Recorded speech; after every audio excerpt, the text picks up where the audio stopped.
Hello అందరికీ. ఈరోజు మా ఇంట్లో అయితే నాటుకోడి పులుసు చేస్తున్నాను. నేను నాటుకోడి పులుసు ఎలా చేస్తున్నాను అనేది చూసేయండి. నాటుకోడి పులుసు ఎలా చేయాలి అనేసి వీడియో చేయడం లేదు, నేను ఎలా చేస్తున్నాను అనేది మాత్రమే వీడియో చేస్తున్నాను అన్నమాట. ఇంకా బెటర్గా మీరు ఎలా చేస్తారు అనేది తెలిస్తే కామెంట్ చేసేయండి. నేనైతే ఇలానే చేస్తాను. ముందు నాటుకోడిని బాగా శుభ్రం చేసుకోవాలి.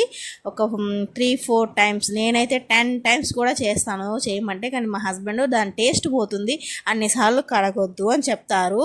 ఒక 5 టైమ్స్ అలా కడుగుతాను. అప్పటికి ఇంకా ఆనియన్స్ కట్ చేసుకొని ముందుగా కుక్కర్ పెట్టుకున్నాను. నాటుకోడి కదా, కొంచెం గట్టిగా ఉంటుందని కుక్కర్ పెట్టుకున్నాను. అంటే విజిల్స్ అవి ఉడకడానికి లేట్ అవుతుందని కుక్కర్ పెట్టుకొని ఆయిల్ పోసుకున్న తర్వాత ఆవాలు వేసుకోవాలి. ఆవాలు చిటపటలాడిన తర్వాత ఆనియన్స్ వేసుకోవాలి.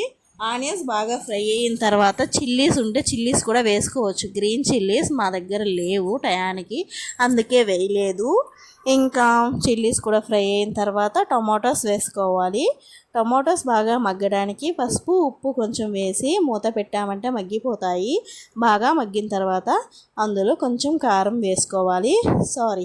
కారం ఫస్ట్ వేయకూడదు అనమాట. అల్లం వెల్లుల్లి పేస్ట్ వేసుకోవాలి. ఈరోజే ఫ్రెష్గా దంచాను. కర్రీ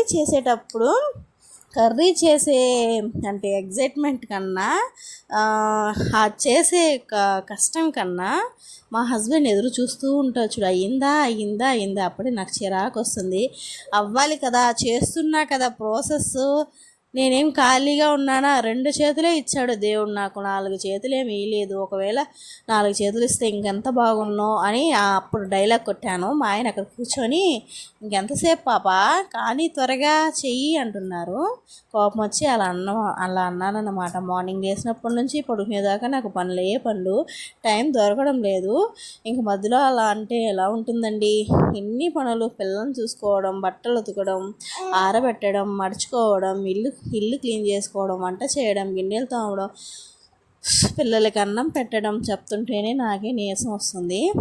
ఇంకా అల్లం వెల్లుల్లి పేస్ట్ వేసిన తర్వాత బాగా ఫ్రై చేసి మసాలాలు వేసుకోండి. చికెన్ మసాలా, నేనైతే చికెన్ మసాలా కొంచెం వేసుకున్నాను. అండ్ ధనియాల పొడి, జీలకర్ర పొడి కూడా వేసుకున్నాను.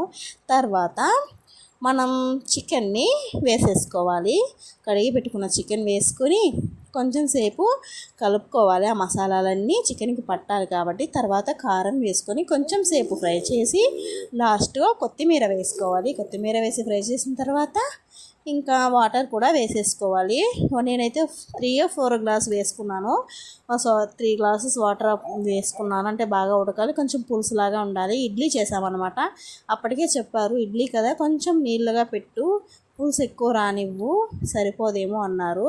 ఒక పక్క ఇడ్లీ పెట్టాను, ఒక పక్క కుక్కర్లో చికెన్ నాటుకోడి పులుసు. అప్పప్పబ్బబ్బ టేస్ట్ అయితే సూపర్గా వచ్చిందండి. ఫస్ట్ మా ఆయనకి పెడదాం అనుకున్నాను, కానీ అప్పటిదాకా వెయిట్ చేసిన మా ఆయన వంట అయిపోయే టయానికి వాళ్ళ ఫ్రెండ్ ఫోన్ చేసి వెళ్ళారు, ఇప్పుడే వస్తాను అని. సరే, ఆయన వచ్చేటప్పుడు నేను ఆకుండా ఒక పట్టు లాగిచ్చేసాను. ఫస్టే నేను ఎప్పుడు కానీ ఒక 4 ఇడ్లీలు అలా తింటాను, 3-4 అంతే, దానిపైన తినను. కానీ నాటుకోడి పులుసు కదా 6 ఇడ్లీలు తినేసానండి. భలే ఉండింది, నాకైతే చాలా నచ్చింది. నాన్ వెజ్ మానేయాలి అనుకుంటూ ఉన్నప్పుడు ఇలాంటి కర్రీస్ నోటికి తగిలితే ఇంకా నాన్ వెజ్ మానేయాలనే థాట్ అనేది పోతుందన్నమాట. నాకు కుక్కరు విజిల్ వస్తున్నప్పుడు కొంచెం భయం అండి, ఎక్కడ మొహాన వచ్చి పడుతుందో అని. ఇంకా గ్యాస్ మీద చికెన్ పెట్టేసిన తర్వాత గిన్నెలు పడతాయి కదండి, మనం చిన్న వంట చేసినా దానికి బోల్డ్ అని గిన్నెలు వచ్చేస్తాయి. సరే, ఇంకా లేట్ చేయడం ఎందుకు, టైం వేస్ట్ చేయడం ఎందుకని గిన్నెలు కూడా తోమేసుకున్నాను. గిన్నెలు తోమి నా చేతులు ఎరిగిపోతున్నాయండి. ప్లస్ ఇంకొకటి ఏంటంటే, ఈ మధ్య నేను కరెంట్ బిల్ ఎక్కువ వచ్చేస్తుందని బట్టలు చేత్తో ఉతుక్కున్నానా. ఒక 3-4 డేస్ కంటిన్యూగా ఉతకడం వల్ల కాళ్ళు బాగా తినేసి బొటన వేళ్ళు పగిలిపోయి నడవలేని స్థితికి అయిపోయానండి. మంటలంటే మంటలు కాదు, మనం చీలిపోయాయి అన్నమాట. బద్దలుగా చీలిపోయి కొంచెం బ్లడ్ కూడా వస్తున్నట్టుంది.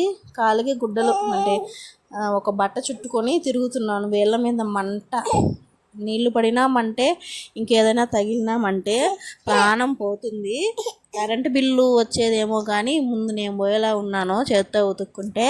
అందుకని ఇంకా వాషింగ్ మిషన్లోనే ఉతికేస్తాను. వస్తే వచ్చిందిలేండి, ముందు నా హెల్త్ ముఖ్యం. కరెంట్ బిల్ ఏముందిలేండి, హెల్త్ బాగుంటే మనీ అనేది సంపాదించుకోవచ్చు. ఇంకా మాది ప్యూరిఫైర్ వాటర్ వేస్ట్గా పోనివ్వకుండా ఒక దాంట్లో పట్టి చెట్లకి అయ్యి పోద్దామని ఈరోజు ఫిక్స్ అయిపోయినందుకు ఆ వాటర్ వేస్ట్గా పోవడం అనేసి. ఫ్రెండ్స్, నా వీడియో మీకు నచ్చినట్లయితే నా వీడియోస్ లైక్ చేయండి, షేర్ చేయండి, అలాగే నా ఛానల్ తప్పకుండా సబ్స్క్రైబ్ అయితే చేసుకోండి. సరే, మేమైతే నాటుకోడి పులుసు వేసుకొని ఇడ్లీలు తినేస్తాం. మీరైతే వీడియోని చూసి ఫుల్ వరకు లైక్ చేసి సబ్స్క్రైబ్ కూడా చేసుకొని వెళ్ళండి ఫ్రెండ్స్. అంతే అండి ఈ వీడియో. మళ్ళీ రేపటి వీడియోతో మళ్ళీ కలుస్తాను. Bye bye friends.